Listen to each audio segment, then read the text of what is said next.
What if I told you that the difference between someone who spends their entire life working for money and someone who eventually has money working for them often comes down to three invisible moments that almost nobody notices when they happen? Three financial thresholds that quietly separate the people who remain stuck in survival mode from those who eventually step into true financial freedom. And if you miss these moments, it does not matter how much money you earn, because income alone will never build wealth the way milestones do. Because the truth that almost every smooth financial chart hides is that wealth does not grow in a calm upward line, the way people imagine when they think about investing. Instead, it grows in sudden leaps that happen after long, frustrating periods where nothing seems to change and where it feels like all your effort is disappearing into a void. And then suddenly something shifts and the progress becomes visible almost overnight, but only if you have positioned yourself correctly before that moment arrives. For years, I studied the financial journeys of ordinary people who ended up building extraordinary wealth, not celebrities and not lottery winners, but teachers,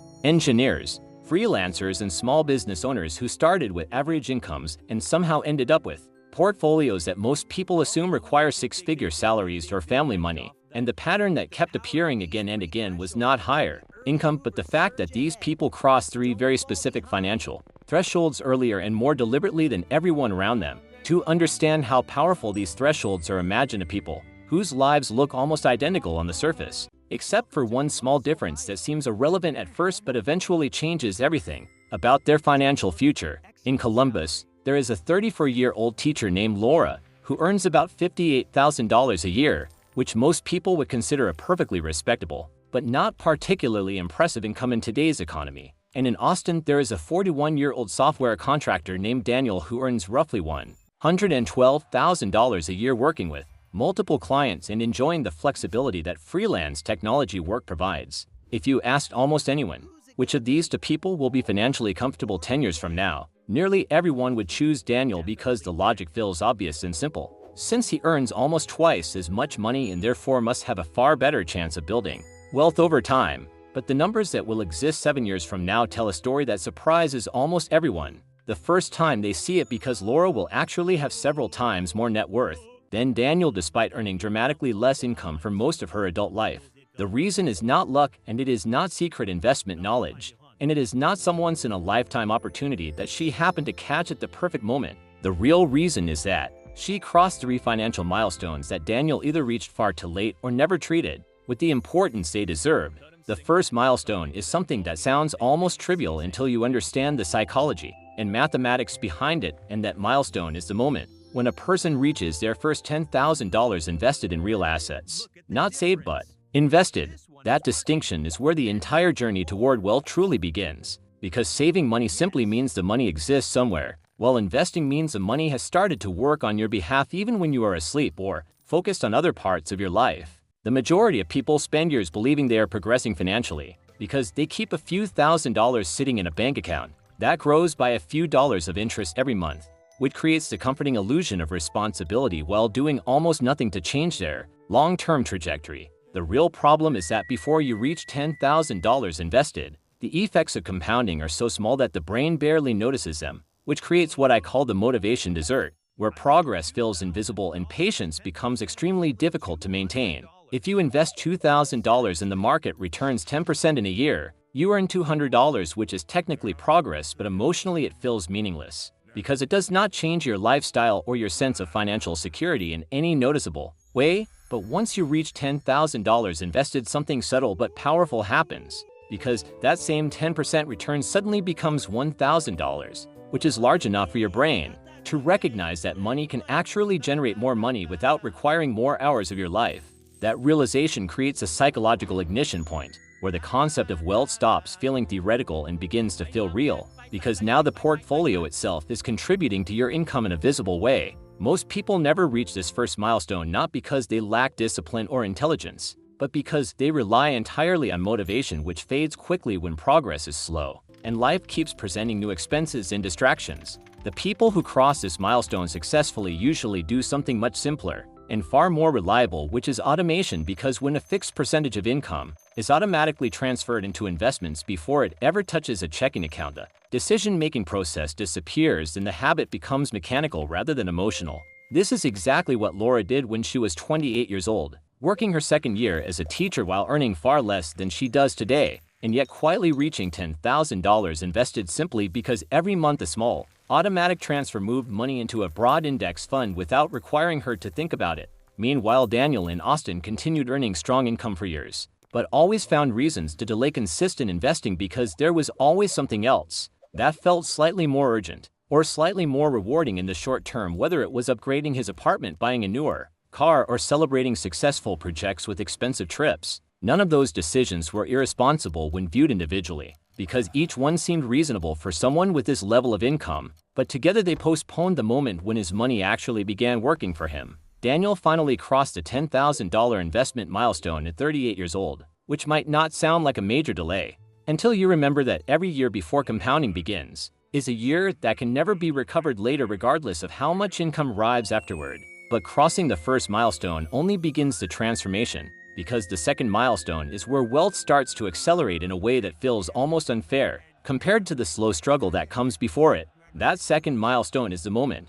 when a person reaches $100,000 in total net worth, which is widely considered the most difficult financial barrier to break, because until that point nearly all the progress depends entirely on your own contributions rather than on the growth of the investments themselves. Reaching $100,000 while investing $500 a month, with an average market return of around 7%, can take roughly 11 years, which feels painfully slow, while you are living through it because the majority of the growth still comes from your deposits, rather than from the market. But something remarkable happens once that number is crossed, because the journey from $100,000 to $200,000 can happen in roughly half the time, with exactly the same monthly investment and exactly the same market return, simply because the base is now large enough for compounding to carry more of the weight. This is the moment when the relationship between a person and their money begins to change, because below $100,000, you are essentially pushing a heavy financial machine uphill with your own effort, while above that number the machine begins to move under its own power,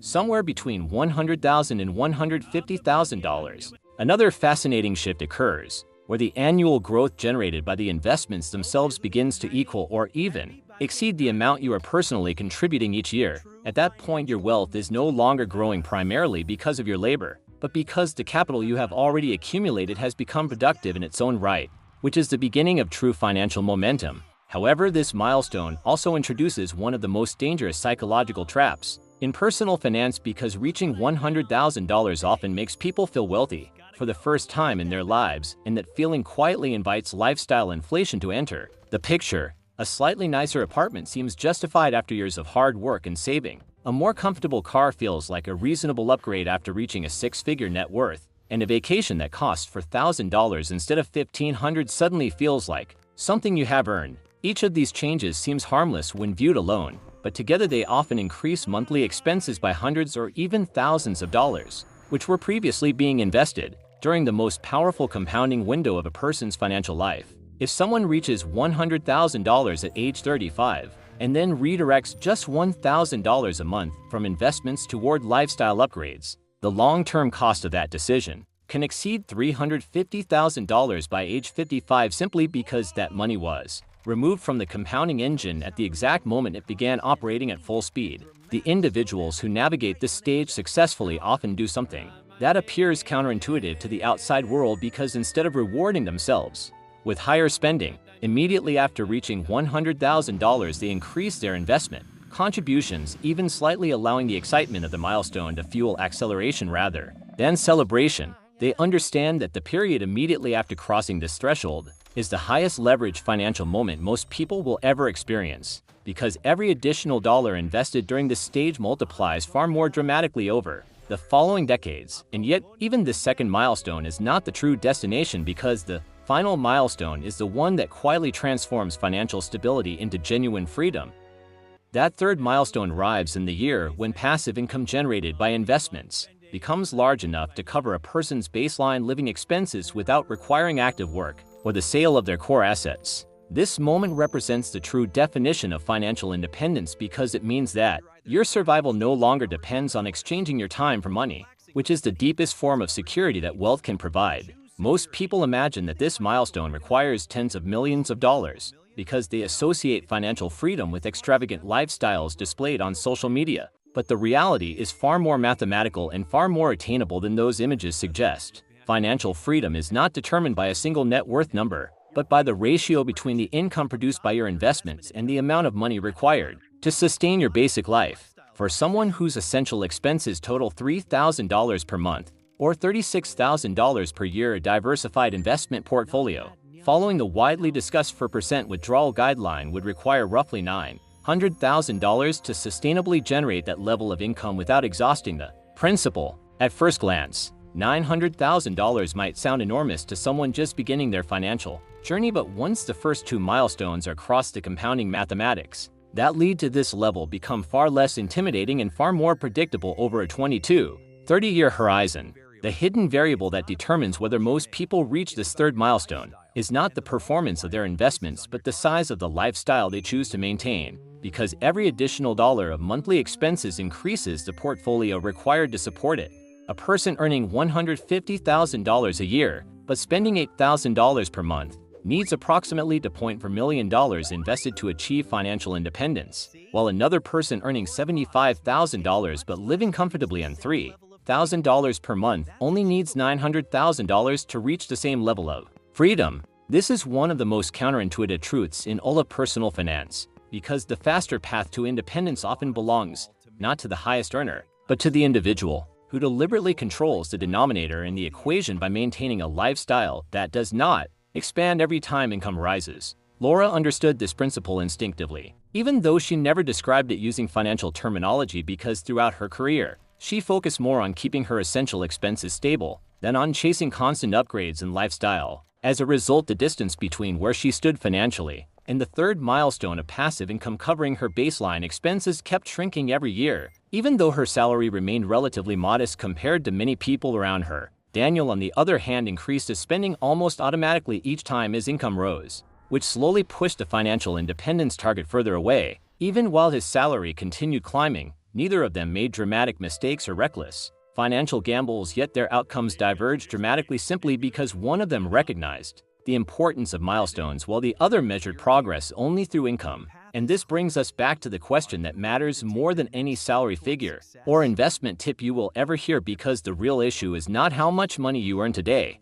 but which of these three milestones you are currently approaching and whether you are moving toward it intentionally or drifting without realizing where the thresholds actually are. And once you truly understand these three milestones, something strange begins to happen in the way you look at money, because the noise that once felt overwhelming slowly fades into the background, and the only thing that starts to matter is the distance between where you are today, the next threshold that will permanently change the way your financial life behaves. At that point, the game stops being about chasing random opportunities or reacting emotionally to market headlines, and instead becomes a quiet process of positioning yourself so that when the next milestone arrives, you are ready to capture the momentum that most people accidentally waste. Lauren never described her strategy as sophisticated investing, and if you asked her about financial theory, she would probably laugh and tell you she simply followed a few boring rules that she refused to break even when it felt tempting to do so. She automated her investments so that a portion of every paycheck quietly moved into the market before she had the chance to spend it.